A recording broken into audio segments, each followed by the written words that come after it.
talk about that during our review of the day, which can be downloaded in the usual place at BBC Sounds.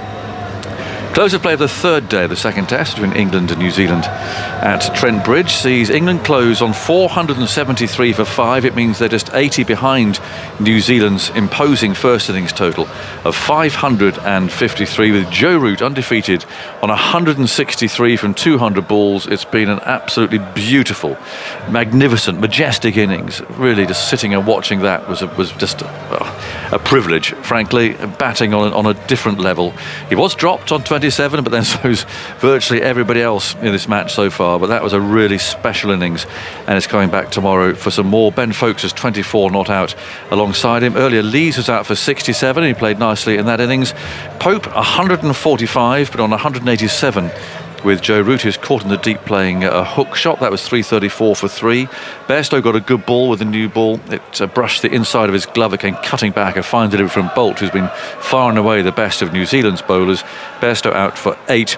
Then a strange innings from Stokes. He came out and just as a rampage, really, fully on the attack. And he rushed to 46 from 33 balls. He hit 6 fours in that time. But when he was dismissed, caught out in the deep having a go at the spinner, England was still 148 runs behind and clearly still had a lot of work to do. So we'll talk about that approach as well, I think, during the course of the next 25 minutes or so. But however, the way that Root played and along with Foakes, it didn't really matter. I suppose it brought it down to just 80 then, that deficit, and it's all set up for a really interesting fourth day tomorrow, for which there are some tickets if you could possibly come and watch, well, the finest player in the world at the moment, absolutely at the top of his game. So if you can, do come along. Michael Vaughan's alongside me. I don't know how words really, you need John Arlott, and John Arlott was sort of half an hour of preparation, I think, to come up with the sort of words to really give justice to that innings. Well, I think you've just used a word that I've stolen and put it out as a tweet, poetry. Oh, okay. I think that sums it up perfectly, that we're witnessing something very, very special.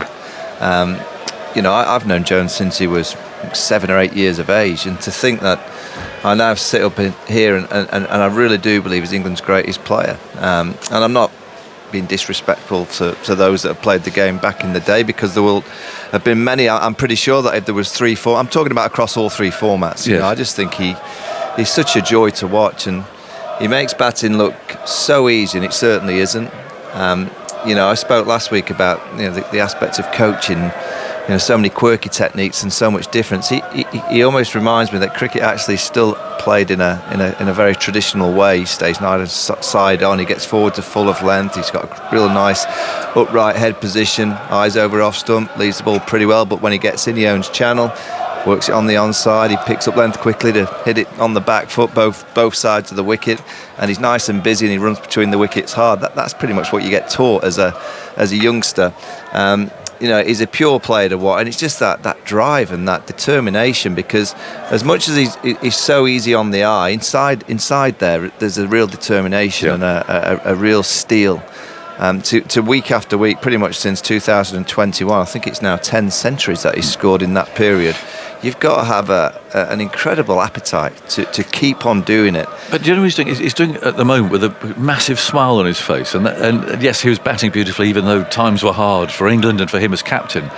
It just looks as if he's even more liberated now. And I know it's easy to draw the conclusion, well, he's not captain anymore, so therefore. But if you look at the way that he's playing, there's such joy about his batting too. And I thought the way that he and Pope played today, there's lots of smiling and laughter and just really enjoying themselves. Yeah, and that's the way this Test match team's going to play. The way that Ben Stokes came out and played today, completely expansive, radical, aggressive. Yes. But that is the way this Test team are going to play. Ben's at number 6, and he's going to play that role. Whether he's going to play so riskily that he's going to offer the opposing team an opportunity to get him out cheaply now and again, probably. But they've set the stall. Baz McCullum, when he was captain of New Zealand, did that. He used to go out to bat and from nowhere would dance down the wicket and have a big old yahoo, and that's the way that he kind of got himself going. I think Ben's going to play in that fashion. I think during the last 2 years of his captaincy, he played incredible.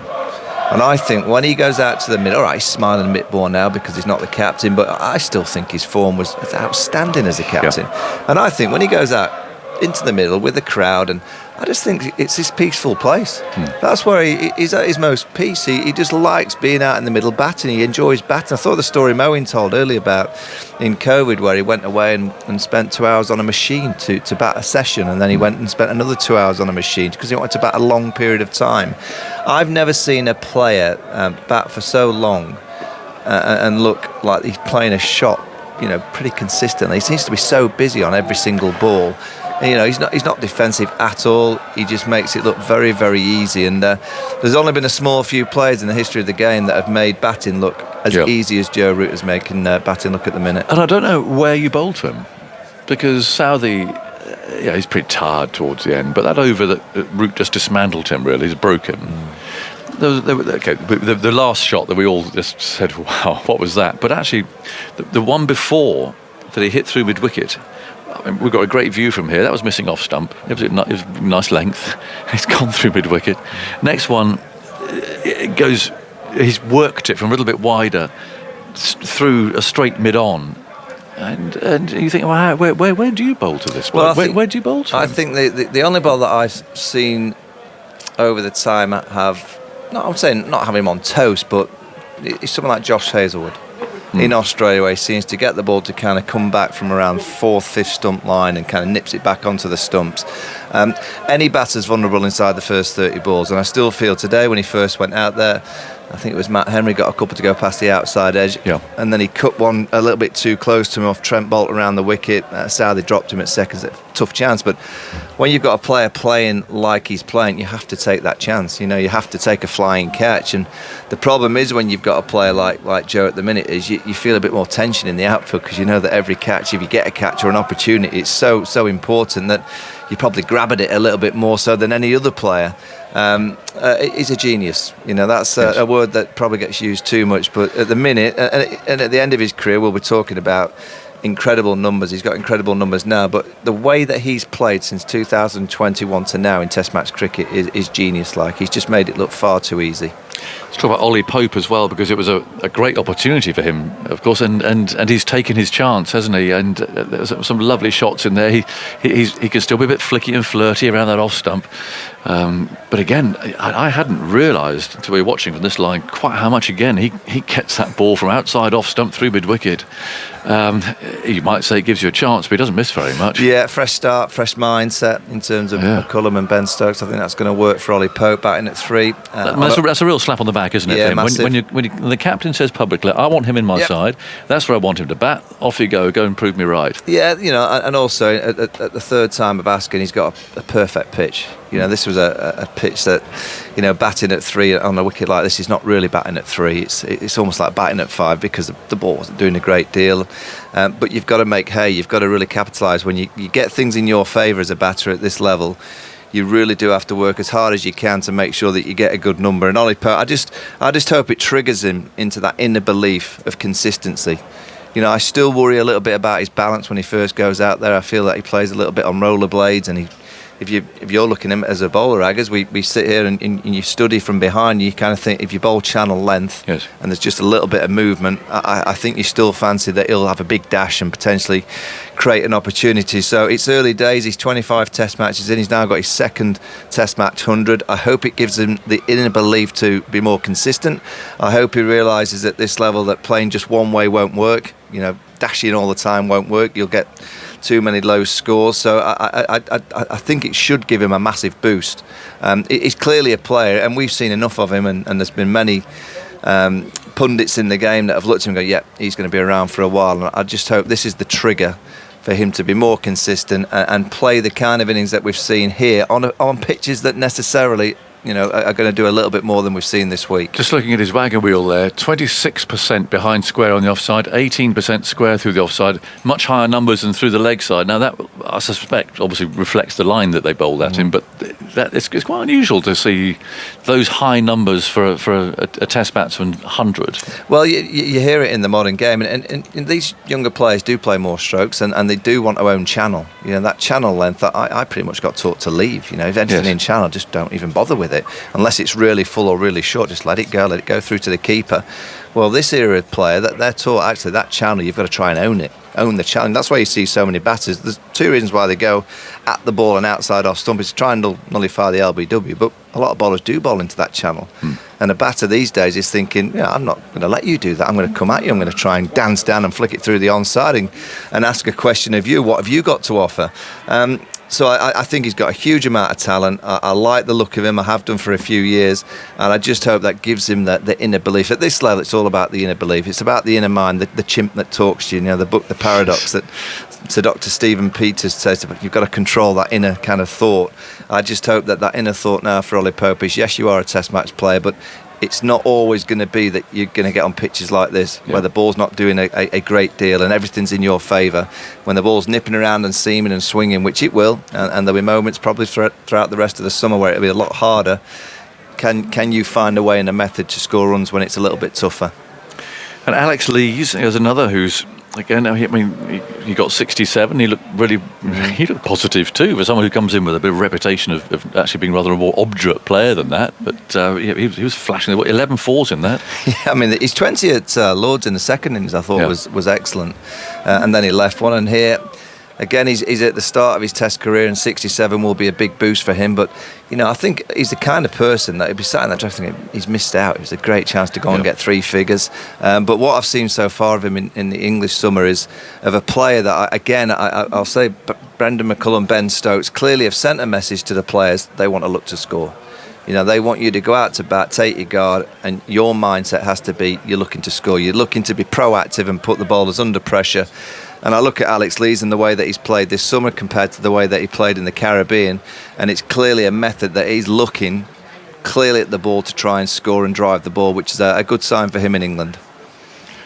Looking at Ollie Pope there doing the rounds of interviews. I think we'll probably get him a little later on in the podcast by the look of it. But he's doing some interviews down there at the moment with a big smile on his face, and why not? Because that does hopefully set him up nicely for the future. Johnny Bairstow, that was a good ball, wasn't it? Yeah. Not much you can do about that. I actually feel sorry for two players. I feel sorry for Zach Crawley and Johnny Bairstow, because I thought Trent Boult today, Agus, was magnificent. I just think he's a wonderful bowler. He keeps running. He plays all formats, 12 months of the year.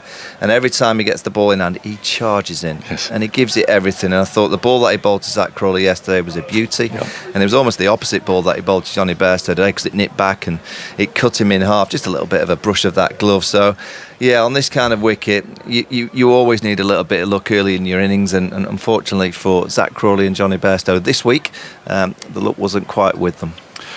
You got to fulfil your telly duties, Michael. Thank you. We'll get some reaction from the New Zealand camp. We'll hear from the debutant Michael Bracewell, who took his first Test wicket today. He's been speaking with Eleanor Oldroyd.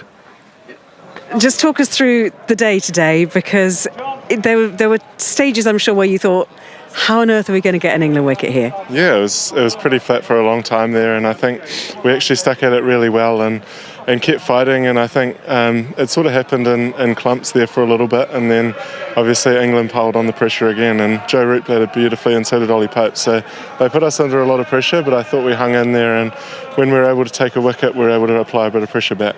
Talk us through that over in which you eventually took Ben Stokes' wicket. Yeah, I from the way he was batting, he looked like he was going to come pretty hard at everyone, so I spread the field a little bit and sent up a little prayer there, and luckily enough Bolty was able to catch that one. So yeah, it was one of those ones I knew what was going ahead of me, and there was going to be a couple of boundaries in there at times, but yeah, just tried to stay in the fight and keep trying to stick to what I was trying to do. When that ball was hanging in the air for quite a long time before you were certain that Trent was going to get underneath it, what was going through your mind? Oh, he looked very calm under it. So, yeah, he's got a beautiful pair of hands. So you've got to trust the fielder there. And, yeah, he took a beautiful catch in the end.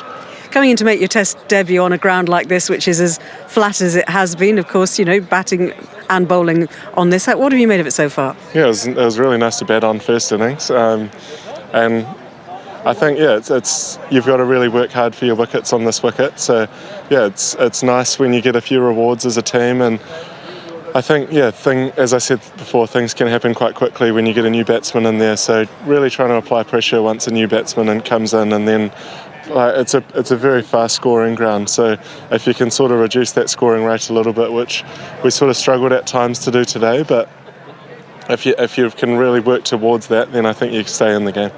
Can I ask you what the state of play is in the dressing room at the moment with injuries? Because obviously we saw Carl Jameson go off. Are you a bit worried about him, or what's the latest news from in there? Yeah, he hasn't. I haven't caught up with him yet, but he was walking around the changing room. So hopefully he's able to come out tomorrow and bowl. But I think we'll just have to wait and see how that one plays out. He's a very important player for us, so it'll be great to have the big man back out there. And for you, you're very much from a cricketing family. Your uncles, your cousin, I think, have all played for the Black Caps before you. What kind of family advice have you had? Yeah, well, it's pretty special actually, because John, my uncle, scored his maiden Test 100 at Trent Bridge. So yeah, there's a bit of history, particularly at this ground as well. So they're all very supportive of me, and sort of like I guess they really know the ins and outs of international cricket. So they don't put too much pressure on you and just wish you all the best and go out there and hope that you enjoy it. Well, best of luck for the next 2 days, Michael. I think it's going to be fascinating, isn't it? Yeah, it is. Thanks very much. Cheers. Michael Bracewell speaking to Eleanor Oldroyd, who took that wicket, the wicket of Stokes. I've got Jeremy Coney beside me. Let's talk a bit about that, because it was a belligerent, brutal 33-ball extravaganza there. Out for 46, with England still nearly 150 behind at the time. If England keep playing cricket like that, it's going to be explosive. But what did you make of the tactic? I think I don't believe that cricket is just a one-dimensional game. It's one of the things I think I love about it, and particularly the Test format. It is so heavily nuanced that it can be attacking, it can be defending. You can have both at the same time, just as Leach was trying to defend more from the one end the other day, and allowing the faster men to attack from one end. So that's just a very basic example. But if a wicket falls, suddenly you've been there. And then you go more onto the attack. For how long? Well, let's just pull back here now. They've got a wee bit of control. Let's pull our lengths just back a little bit, and just hold for a moment. Batsmen are allowed to get themselves out in cricket, Aggers, aren't they? Oh, yeah. So I just think sometimes there's a misinterpretation that goes with being aggressive and fun and entertaining. That can be taken too far. Yes. And I just feel someone like Stokes just crossed that line a little bit today. For me personally, other people will say, great, that was great to watch. I was going to interrupt you because Eleanor Oldroyd is actually live with Ollie Pope now. Ollie, very, very many congratulations today. What did today mean to you? It was very special. I think my first home 100, it was an amazing feeling. Obviously a great crowd here at Trent Bridge, and it hasn't been the easiest ride over the past however long, I guess, with the Ashes and stuff. So it's nice to be in that changing room and batting out there today. And a long gap between your first Test century and your second Test century, and, as you say, your first one at home. Was there a point where you thought, this is just not going to happen for me? I don't think so. I didn't know exactly when, but I know I've got the game for this level, and now it's just trying to be as consistent as possible. And obviously a new role, batting a bit higher up the order, can provide that kind of opportunity. Yeah. Did you think you had the game to bat at number 3? Yeah, absolutely. I think there's one ball difference between 3 and 4, and that's where I bat for Surrey, and I love batting there. And I think just getting out there and getting amongst the cricket rather than having to sit and wait with your pads on for so long is something that I've just seen as a massive positive. Moeen's been talking to us a lot today about the confidence that Brendan McCullum and Ben Stokes have given you that you can bat at number 3. Just tell us about that. Yeah, I think we've sort of gone away from the technical aspects of things. We can do that work away from the games, but it's just about decision making and almost just enjoying it and loving every minute out there, because it's cricket. It's supposed to be fun, and today was. So I love batting, and today was a great day. You sound like Joe Root when you say that. What was it like being out there with him? Oh, amazing. He's England's greatest, and watching him do what he's doing at the minute it's a joy to be a part of in the changing room or out there in the middle with him. It's amazing to watch. And the reception you got from this crowd here today, I can imagine it's hard to describe at this moment. Yeah, it is. It's quite hard to take it all in. I guess when it happens, I'll probably have a flick through the videos later. But no, the crowd here has been amazing. They're great fun. They're noisy. So hopefully we can push for a win and make it entertaining for them. Well, look, enjoy your evening. Enjoy the quiet celebrations. How do you think the next 2 days are going to pan out? We've got to obviously focus on our batting, hopefully sneak ahead of them or get as close to them as we can, and then hopefully put them under some pressure with some early wickets. Very well done today, Ollie. Congratulations. Thank you. Cheers. Ollie Pope speaking to Eleanor Aldroyd. Have you been purring watching Joe Root bat? He's at his best. He's lovely to watch, isn't he? He adorns the kind of orthodox game, and he plays his shots so he can still score quickly. He bases. Now they're mowing. Welcome. Thank you. I was going to lift your mic. Good questions. Yeah, I was got away with that one. Probably the best right now in the world. He's going through a nice little patch, of course, but a smiling assassin. I think. I mean, he's ruthless. Absolutely, He? yes. He doesn't give too many him? chances. No. Yes, I know. Length, width is always a difficult question for him. I mean, Pope is still, to be really honest with you, for me anyway, a middle order player trying to learn some of the tasks at number 3. That's not going to change overnight. You wouldn't expect that. Interesting, he used the word consistent. I just want to be consistent. Now, is the way that we've saw, say, his captain bat today, is that going to produce consistent cricket? That's a question I would ask. McCullum, just to finish off, got a 300. Yes. And he batted for 11 hours. Now, you can't do that all the time without playing a few defence.